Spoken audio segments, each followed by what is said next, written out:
White sturgeon are living dinosaurs. While they survived so long in the changing world, they now face their biggest challenge. Human activities have led to recruitment failure in several white sturgeon populations in British Columbia, including the population of the Nechako River. What is recruitment failure?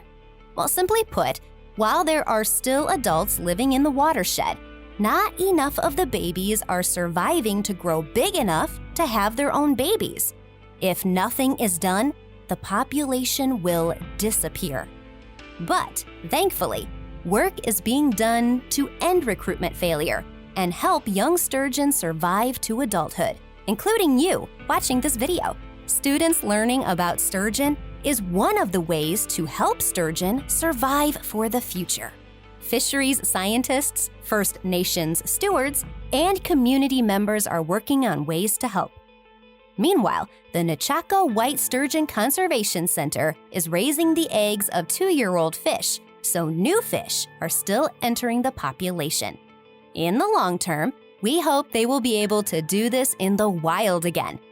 At 2 years old, they are bigger and have a better chance of avoiding being eaten by predators, such as river otters, eagles, osprey, and larger fish. Let's talk about the life cycle of white sturgeon. It's quite interesting. Let's review the whole process, then each step along the way. You'll see how up to 1 million eggs only lead to a small number of surviving sturgeon. First, the female sturgeon releases her eggs in the river water. Then, the male sturgeon comes in beside her and fertilizes the eggs by releasing some sperm into the water. The eggs fall to the river bottom and stick to rocks and plants. The eggs hatch into larvae.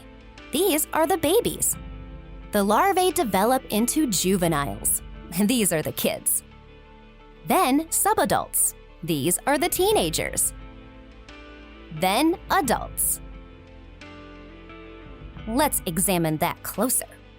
Egg. The female sturgeon will lay up to 1 million eggs. Of those 1 million eggs, not all will be fertilized by the male sturgeon. If the eggs aren't fertilized, they do not develop to the next stage of life.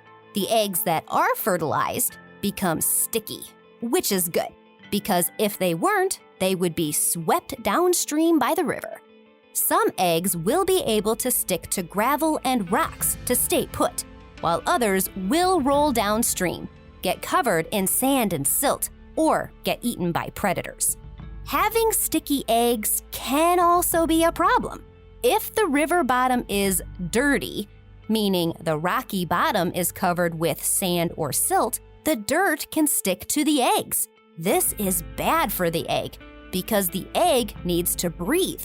And if it is covered in sand, it can't breathe and it dies. Eggs in the hatchery go into special incubation containers that make sure they are getting access to plenty of water. Larvae.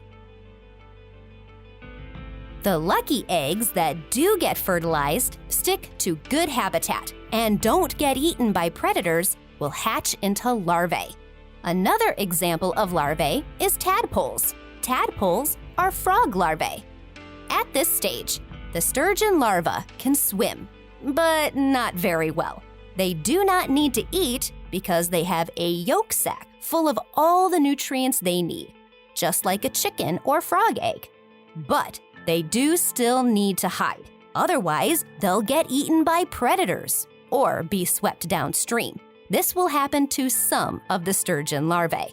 It's important, again, that sturgeon have nice, clean gravels because they hide in the spaces between individual rocks.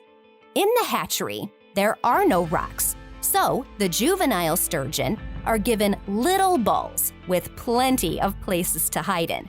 Even though there aren't predators in the hatchery, they will follow instincts to hide that they have developed over thousands of years. Sturgeon larvae will hide out in these spaces until they have absorbed their yolk sacs, and it's time to go find food. This takes about 12 days. At this point, they are still very small and need to be careful not to be swept downstream. Juvenile. After about 40 days, young sturgeon are called juveniles. Although they still need to hide from predators, it is time to go further afield to find something to eat.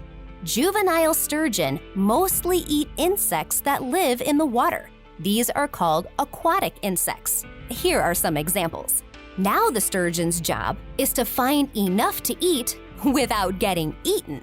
Here are some of the animals that like to eat juvenile sturgeon. Only about 0.1% of sturgeons survive to their first birthday. That means for every 1,000 sturgeon, only one will survive to age 1. Reasons for this include predation, changes in their habitat caused by Kenny Dam, building cities and towns, farms, and cutting down trees, changes in the water, past fishing pressure, population, and climate change. Subadult. Once a white sturgeon reaches about 1 meter in length, they are considered a subadult. At this stage, they look a lot like an adult, but are not yet reproductively mature, meaning they can't have babies just yet. Adult. The males become adults at approximately 20 to 25 years of age. Females become adults at approximately 40 years of age. Now they are ready to lay and fertilize some eggs and start the cycle all over again. They won't spawn every year though. Females only spawn every 3 to 5 years. Males only spawn every other year. They can even reabsorb their eggs if the conditions are not right for them to spawn. In the Nechako River, the only known spawning area is right in Vanderhoof. Want to see that one more time all together?